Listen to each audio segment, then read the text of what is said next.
Hello, I wanted to make a video today just to show you kind of my process and my progress on kind of getting into a new craft.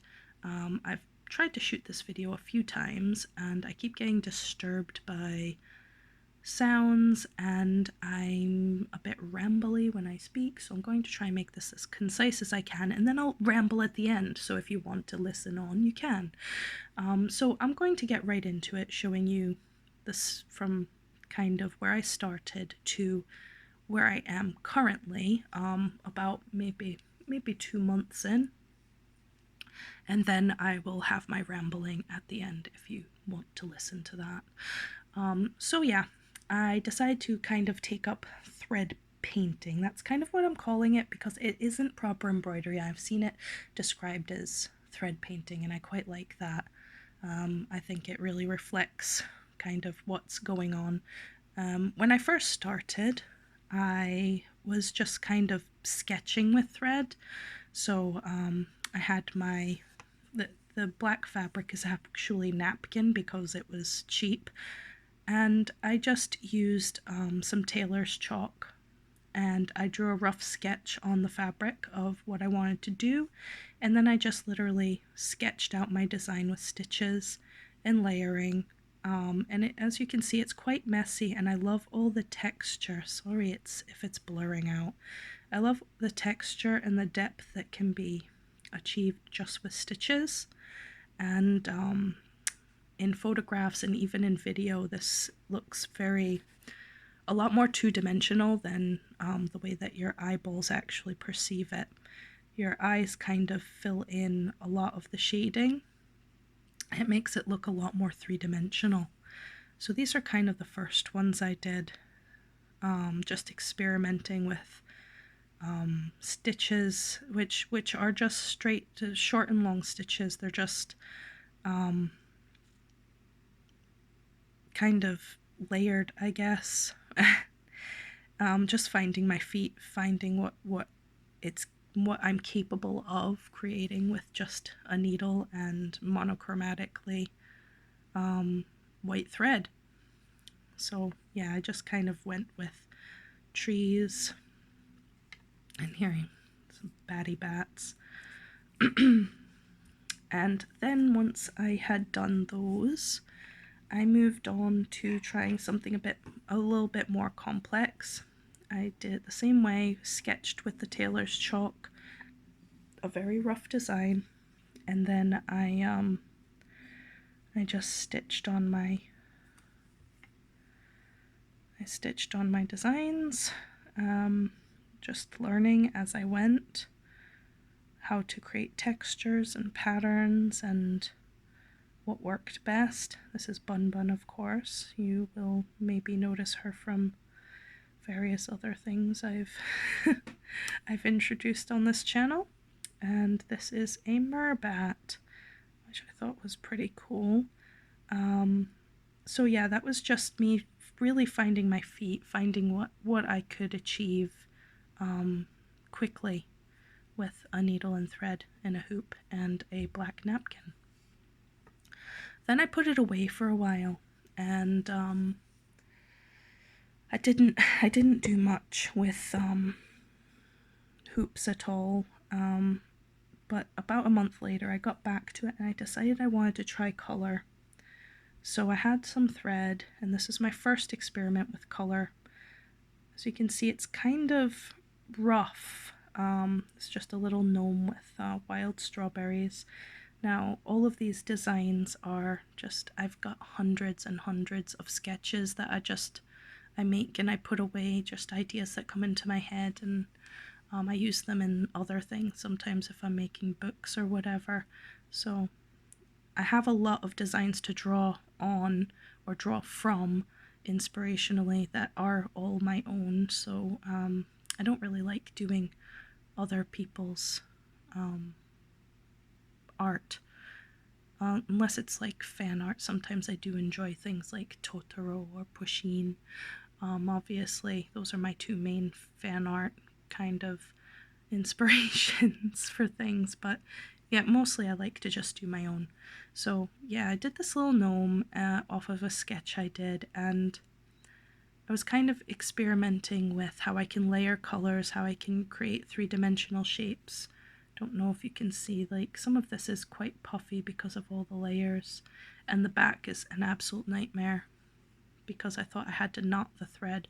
Turns out you don't have to knot the thread, and yeah, I made it quite difficult on myself, and I kind of finished it off with this bit of sari silk. I really like the look of sari silk. It's kind of wrinkly, and this is all hand dyed. It's beautiful. A friend gave it to me a while back, and I'm glad I can use it on some things. So that was my first experiment with color. And then I wanted to take it a step further, and so I made this. This is just, it was because all the Halloween stuff is out now at TK Maxx in the UK, which is TJ Maxx in the US. I don't know why they've bothered to change the K to a J, but whatever. And that's basically the only and best kind of Halloween stuff we get here, which is super sad anyway. Besides that, they had some great resin figures this year, and some of them were these like eyeball mushrooms, and that's kind of inspired this design here because I thought they were brilliant and I desperately wanted to buy them because the paint jobs were terrible, and you all know how much I love painting things or repainting things that have been painted badly. But yeah, I resisted temptation, but I would have really liked to do that. Anyway, I made my own. As you can see, I've done a lot more with color and shading and layering the stitches. The directionality of the stitches also creates so much dimension. It's really fun to work out, and here, like on the spots, I made them deliberately like really messy just to create that knobbly texture. So yeah, this was really fun. I learned a lot. I also tried kind of decorating the hoop a bit. I know I could maybe paint the hoops, but I do like them to just kind of stand out in their natural color because it's like, I don't know, it's bringing the traditional hoop into perspective with kind of this non-traditional approach to the craft that I've put within the hoop. I don't know. So yeah, this is more sari silk. I thought it just kind of complemented the colors of this quite well. And he's got a hanging loop, and I should probably just put him up somewhere because I like him very much. Now after that, I went on and I got a larger hoop to try. And I didn't do much with all this negative space, to be honest. This is another gnome that I designed. He's a Blaeberry gnome. Blaeberries are not blueberries, but they're similar. They're closer to the ground and smaller anyway. Another berry gnome, and as you can see, I did try to do more with the colors and the blending. And as I said before, the way that like a camera picks these up versus the way your eyeballs pick it up are night and day difference. Your eyes perceive the threads and the shading and the depth so much differently. So I regret that I can't show you exactly what I'm seeing when I hold this, but it is pretty cool all the same.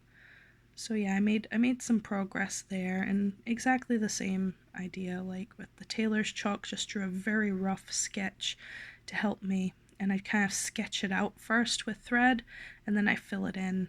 I know like a lot of people when they're doing embroidery, they'll really like, and the way people do when they're sketching as well, they'll just go from like one bit and just go. I've never been able to do that with anything. Even if I'm drawing something, there's so many ideas that come into my head that I have to get them down before they jump out again.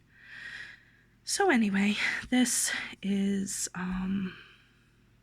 the third color one I did, and the one I just finished yesterday is this fairy door here, which was a really big exercise in, well, I was trying to work out how to make stones, playing with the directionality of the threads, different colors of thread, shading of threads. There's like a bazillion French knots in here. You can see those for the moss. And the best part about this particular piece is that the mushrooms glow in the dark, which absolutely tickles me. I have glow in the dark thread, and I implemented that there because like luminous mushrooms are amazing, and they are real. They are a thing, and I just find that just so exciting. I don't know why. So I try to incorporate glowing mushrooms and things as often as I can. And the reason why I made this fairy door was because I made this fairy for my cousin. She's actually my cousin's daughter, and I think she's my second cousin technically, because she's like my dad's cousin, and it's her daughter who I've made this for. As it turns out, her daughter is the same age as my daughter. And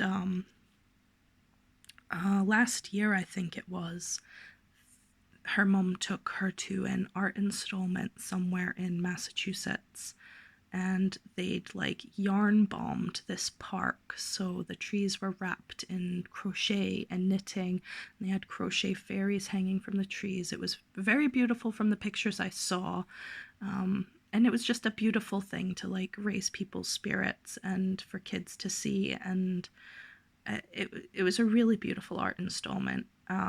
Anyway, so my little cousin, her name is Elena, she saw these fairies hanging from the trees and she was desperate for them. She was desperate for one, but they weren't for sale. They were part of an art installment. So her mom told me she wanted a fairy, and you know, these things take time and I have to be in the right mood. I mean, this thing looks quite small, but this is probably a good 6 hours of my life. You know, and you have to be in the right mood to engage in something like this. It might be even more hours because the hair is quite a job as well. So I did eventually make her the fairy, and I haven't posted it to her yet, obviously. I will do soon, but as I was making these hoops, I was like, you know what would be so wonderfully compatible with a crochet amigurumi fairy is a fairy door, like a portal for the fairy. So as you can see, the door has been made to actually fit the fairy. Obviously it doesn't open, but like when I was a kid, this would have tickled my imagination to no end. I felt like the fiber door and the fiber fairy, it's just perfect. As you can see, it's got a little keyhole, and I gave the fairy a little key for her door. So I will be sending this to my little cousin, who is 9. I'll be sending this to her with her little fairy, and it will be a set for her bedroom, and I hope she loves it. And that's pretty much where I am right now. I'm working on a few other pieces because I'm still really enjoying this, and I'm enjoying my progress, but I thought it would be good to like show that I don't just start at 100.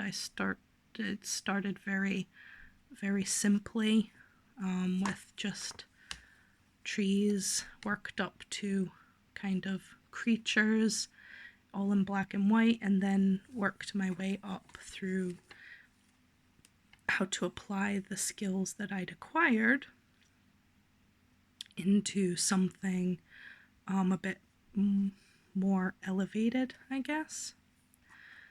Oh, this one seems to be a fluff magnet. So yeah, that's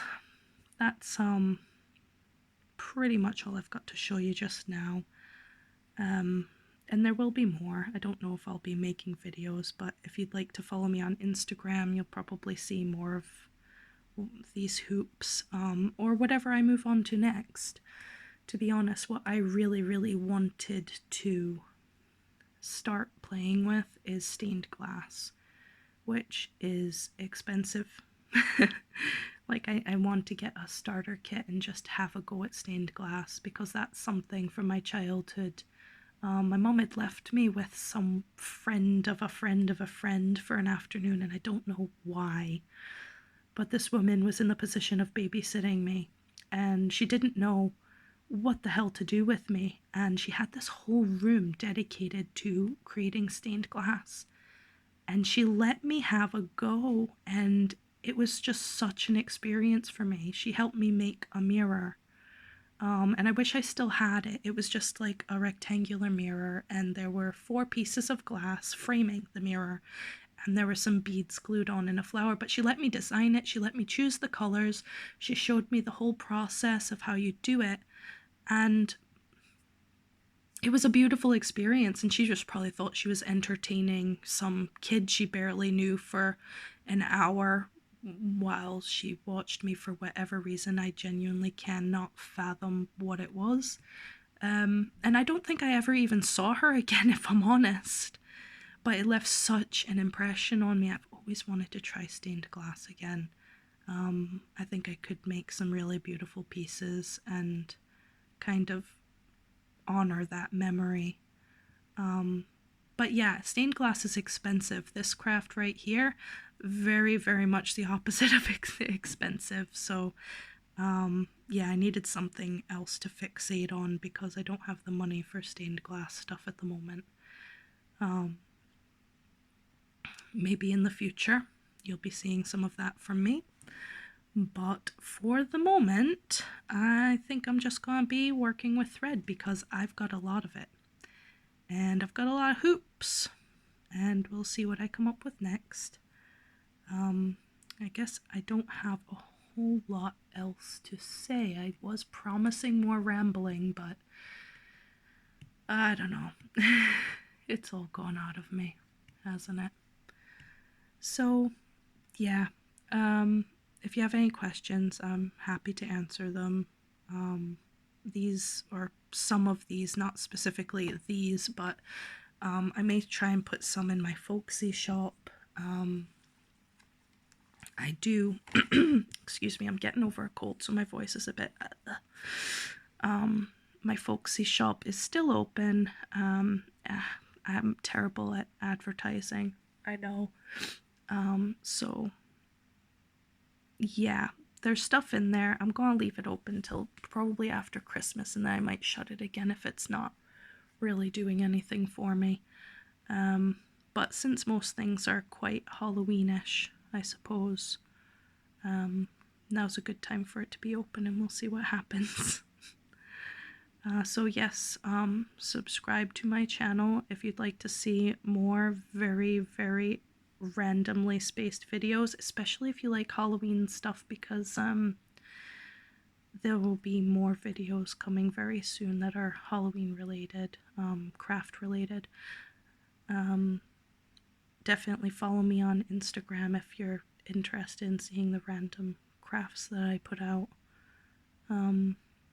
And just, I guess, I hope everyone has a lovely autumn. We're less restricted than we were in some places, I guess. But it's wearing us down, isn't it? Just this constant onslaught of disrupted life, I guess. But yeah, I hope everyone manages to have a really nice autumn. And I'll be back soon with probably my Halloween and Inktober videos. So yeah, see you later. Bye.